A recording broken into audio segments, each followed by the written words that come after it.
Hello, greeting. I'm your host of NerdOut, Henry Miller. Welcome to our first episode and our first podcast. Today we're going to be speaking about a couple of topics I feel are very interesting and hopefully will be interesting to you, and I will be answering some of your questions from online. First part of our show today, we're going to be talking about the origin of these books, these movies, these TV shows that everyone hears, sees, and reads about.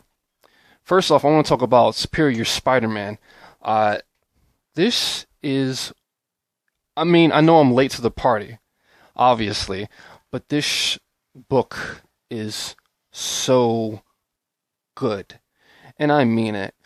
This book is well drawn, it's well written, and you really get to see just how good,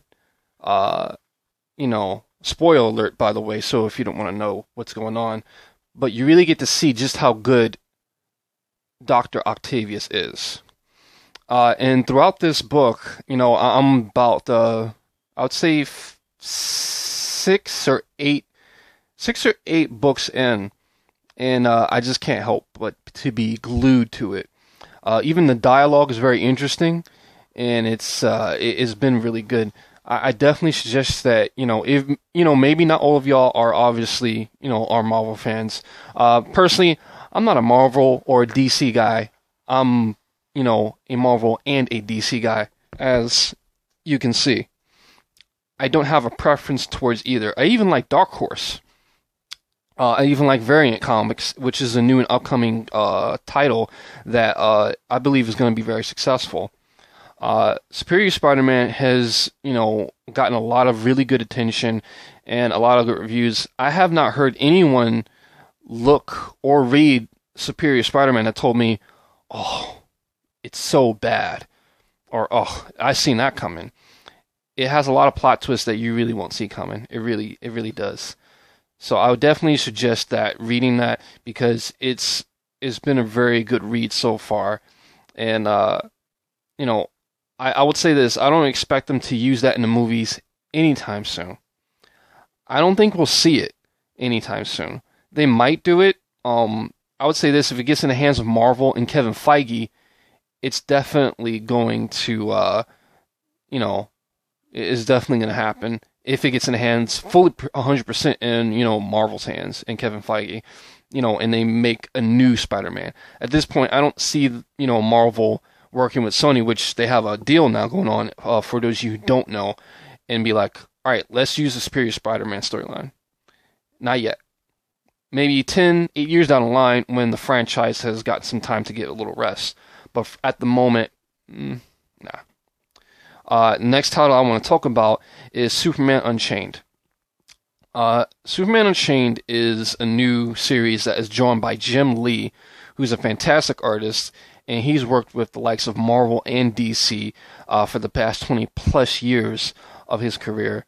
And it's been a good read because it sticks to how good Superman is, the Superman we're all used to seeing, where he's a really nice person, and he really tries his best to not misuse his powers, and he tries his best to make sure other people who have power don't misuse theirs. And I know that, Superman has kind of changed in the New 52. For those of you who don't know, DC relaunched this title of the New 52, and now what they're doing is, they relaunched, the whole universe of DC, comic book-wise. So in the New 52, Superman no longer has underwear.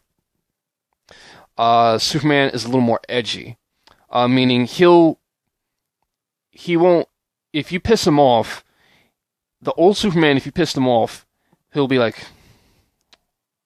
okay, that's cool, and he'll fly away.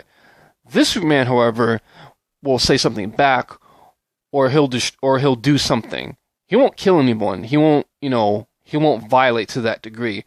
But just like for those of you who've seen the movie Man of Steel, if you piss him off, he will retaliate in some form, shape, way, or manner. So anyways, he is like that, and I like it. I've heard some people like, they wasn't really feeling it, but I was. And let me tell you why.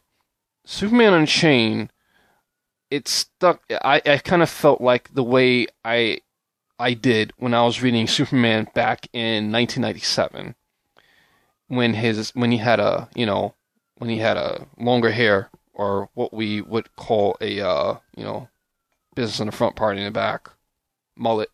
It was a mullet. Uh, anyways, I liked it at that time. Now, don't get me wrong, Superman is a wonderful DC character. He's the godfather of superheroes, period. He was the first superhero made in late 1930s or 40s, between one of those two times, during the Silver Age comics.